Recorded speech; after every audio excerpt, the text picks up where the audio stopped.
Hello guys, ఎవరైతే ఇప్పుడు UPSC coachings వెళ్తున్నారు కానీ మీకు అర్థం కావట్లేదో నాకు తెలుసు. నాకైతే చాలామంది అడుగుతున్నారు. నేనైతే ఇప్పుడు ఇన్ డీటెయిల్గా చెప్తున్నాను.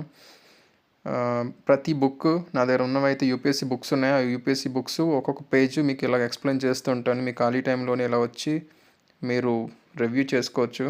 ఓకేనా? ఇవాళ అయితే మెడివల్ ఇండియా పేజ్ నెంబర్ 2 కోసం మనం మాట్లాడుకుందాం. ఇమాజిన్, ఒకప్పుడు ప్రపంచాన్ని ఊపేసిన ఒక పెద్ద సిటీ ఒకేసారి ఖాళీ అయిపోయింది. No shops, no business, zero trading. Roman Empire collapse అయ్యాక వెస్టర్న్ యూరోప్లో సరిగ్గా ఇదే జరిగింది.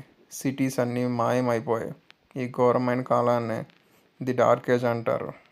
బట్ పిక్చర్ ఇంకా ఉంది వాస్. 10th సెంచరీ వచ్చేసరికి మెల్లగా బిజినెస్ మళ్ళీ స్టార్ట్ అయింది. 12 నుండి 14 సెంచరీ కల్లా యూరోప్ రేంజ్ కంప్లీట్గా మారిపోయింది. ఫుల్ లగ్జరీ అండ్ సంపద వచ్చేసాయి. ఈ టైంలో టౌన్స్ పెరిగాయి, సైన్స్ అండ్ టెక్నాలజీ గ్రో అయిపోయింది. అండ్ మోస్ట్ ఇంపార్టెంట్, ఇటలీలోని పడువా అండ్ మిలాన్ లాంటి సిటీస్లోని పెద్ద యూనివర్సిటీస్ కట్టారు. ఈ కాలేజ్లోని కొత్త ఐడియాస్ పుట్టాయి.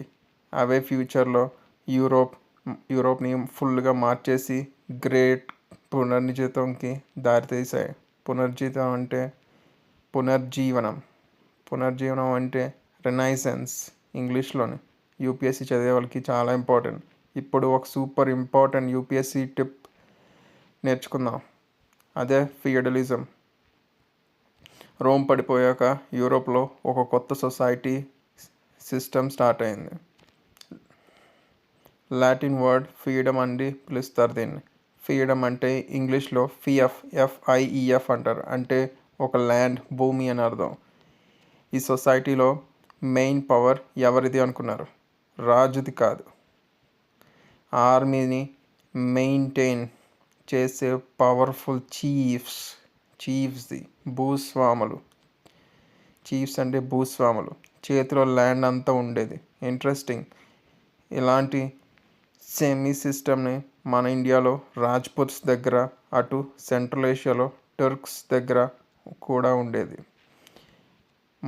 మరి రాజు ఏం చేసేవాడు? రాజు ఈ పవర్ఫుల్ చీఫ్స్కి ఒక కండిషన్ పెట్టాడు. చీఫ్స్ అందరూ రాజుకి రియల్గా ఉంటామని ఒక ప్రమాణం చెయ్యాలి. ఆ ప్రమాణం చేసిన చీఫ్ని రాజు తన వసాల్ అంటే సామంతుడిగా డిక్లేర్ చేస్తాడు. రిటర్న్ గిఫ్ట్గా ఆ చీఫ్ ఏలుతున్న ల్యాండ్ను ఫిఎఫ్గా రికగ్నైజ్ చేస్తాడు.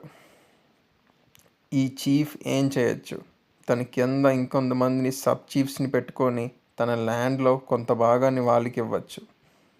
థియరీ ప్రకారం రాజు ఎప్పుడైనా ఆ ల్యాండ్ వెనక్కి తీసుకోవచ్చు.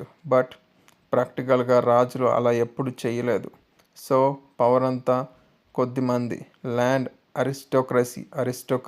అరిస్టోక్రసీ అంటే వంశపారంపర్యం భూస్వాములు చేతుల్లోనే లాక్ అయిపోయింది. నెక్స్ట్, ఈ యూరోపియన్ ఫ్యూడలిజంలో రెండో వింతైన ఫీచర్ ఉంది. అది ఏంటంటే ఫస్ట్ వన్ సెర్ఫ్డమ్ అంటారు.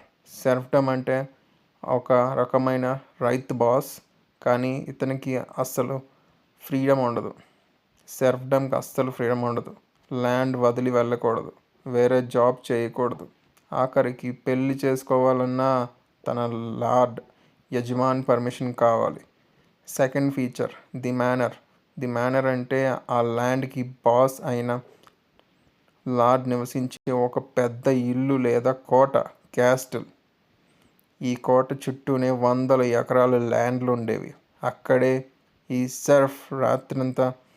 రాత్రి పగలు కష్టపడేవాళ్ళు. బట్ 15th సెంచరీలో ఒక పెద్ద షాక్ తగిలింది. 1453లో కాన్స్టాంటినోపుల్ సిటీ టుర్క్స్ చేతిలోకి వెళ్ళిపోయింది. దాంతో అక్కడ ఉన్న పాత గ్రీక్ నాలెడ్జ్ స్కాలర్స్ అందరూ వెస్ట్ యూరోప్కి మారిపోయారు. ఆ పతనమే యూరోప్లో ఒక కొత్త వెలుగుని తెచ్చింది. సింపుల్గా చెప్పాలంటే చీకట్లో మునిగిపోయిన యూరోప్ ల్యాండ్ పవర్తో ఫెడరలిజం బిల్డ్ చేసుకొని మళ్ళీ యూనివర్సిటీస్తో ఎలా గ్లోబల్ పవర్ అయ్యిందో చూసారా కదా. ఈ హిస్టరీని బ్లాక్ బస్టర్ నచ్చితే నెక్స్ట్ ఎపిసోడ్లో మనం మెడివల్ ఇండియాకి ఎంటర్ అవుదాం. లైక్ అండ్ సబ్స్క్రైబ్ చేయడం మర్చిపోకండి. See you boss.